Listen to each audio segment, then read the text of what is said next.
Episode 154. Ini grandma kamu, sayang? Leni menatap bingung pada Valerie yang duduk di depannya. Leni sering melihat wanita itu yang diam-diam selalu menatapnya dari kejauhan. Hai Leni, I'm your grandma. Senyum Valerie menatap Leni yang hanya diam di depannya. Leni kemudian menoleh pada Ariana dan David. Kedua orang tuanya tidak pernah sekalipun mempertemukan Leni dengan sanak saudaranya.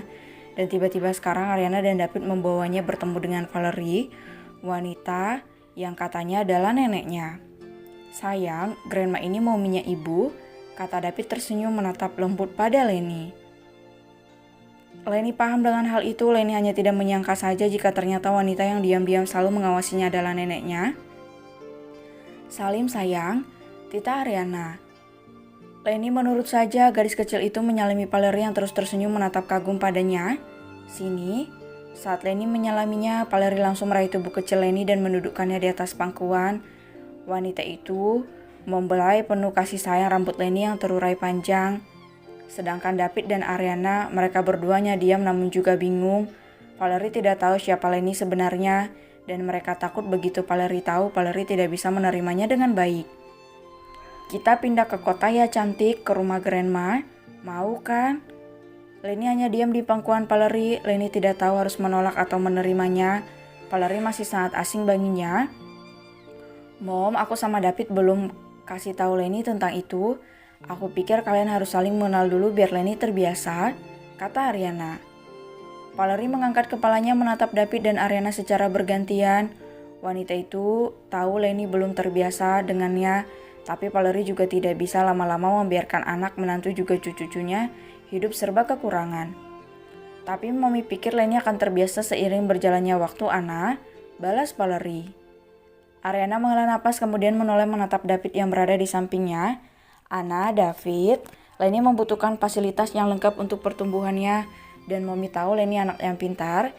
Kita bisa kembangkan dia dengan mengikuti dan mencari tahu di mana bakatnya. Ini juga demi masa depan Leni.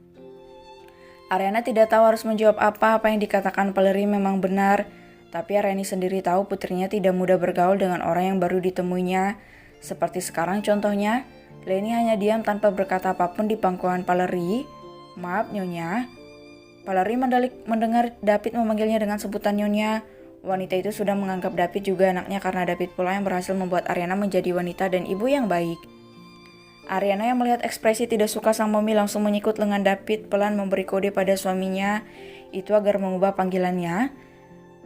Maksud saya Mami, beri kami waktu untuk memberitahu Leni dulu. Valerie menghela napas, ditatapnya Leni yang terus saja diam di pangkuannya. Valerie melihat sendiri bagaimana gadis itu yang terlihat tidak nyaman, namun hanya diam dan tidak berani berkata apapun di pangkuannya. Menolak saja tidak. Baiklah kalau begitu, tapi tolong jangan lama-lama. Hela napas Valerie. Tidak lama pesanan Valerie datang. Wanita itu langsung menurunkan Leni dari pangkuannya karena tidak mau membuat gadis kecil itu merasa tidak nyaman saat bersamanya. Mereka memang sengaja mengatur waktu untuk bertemu sekaligus makan siang bersama di restoran yang memang berada sedikit jauh dari tempat tinggal Ariana dan David.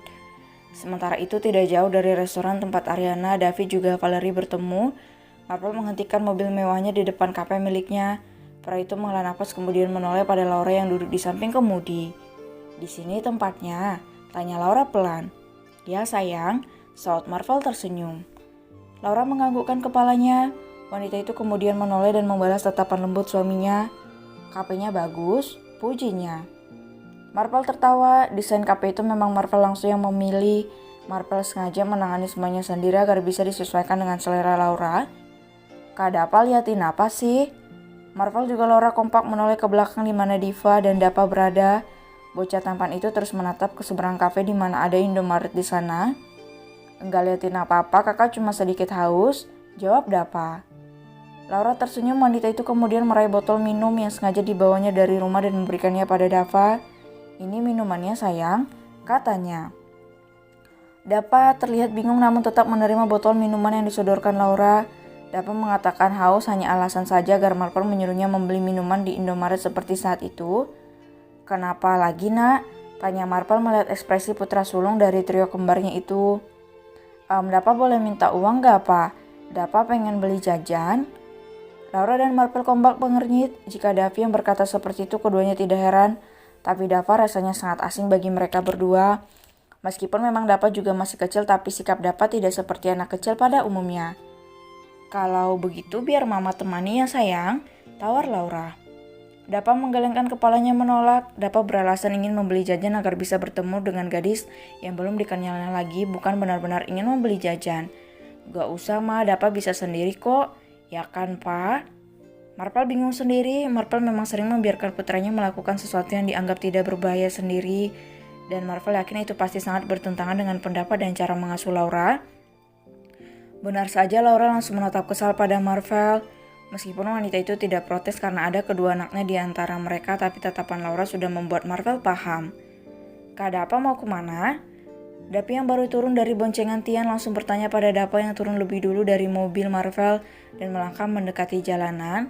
Aku disuruh papa beli jajan buat adek, jawab Dapa sebelum menyeberangi jalan menuju Indomaret yang berada di seberang kafe. Dapi menatap heran kakak kembarnya. Rasanya sangat tidak mungkin jika papanya menyuruh Dapa untuk membelikan jajan untuk Diva, apalagi ada mamanya. Kamu kenapa Davi? Tanya Tian setelah melepas helm dikenakannya. Semenjak malam pertemuan trio kembar itu dengan gadis pujaan, hatinya Tian memang menjadi sangat akrab dengan Dapi. Itu karena Tian merasa sangat terbantu oleh cerita Dapi yang membaik-baikannya di depan Sani. Itu Kak Dapa mau kemana? Tanya Tian menatap Dapa yang menyeberangi jalan. Mau beli jajan buat adik katanya disuruh papa. Jawab Dapi terus menatap Dapa, memastikan bahwa kakaknya akan terus baik-baik saja. Tian menoleh pada Laura yang keluar dari mobil dengan wajah kesal. Tian tahu kakaknya pasti marah karena Marvel menyuruh Dapa ke Indomaret sendiri. Tian, tolong susulin Dapa ya, katanya. Tian beralih menatap Marvel, pria itu menghela napas dengan Diva yang berada di gendongannya. Tian sebenarnya tidak percaya dengan apa yang dikatakan Davi. Marvel tidak mungkin menyuruh Dapa membeli jajan untuk Diva.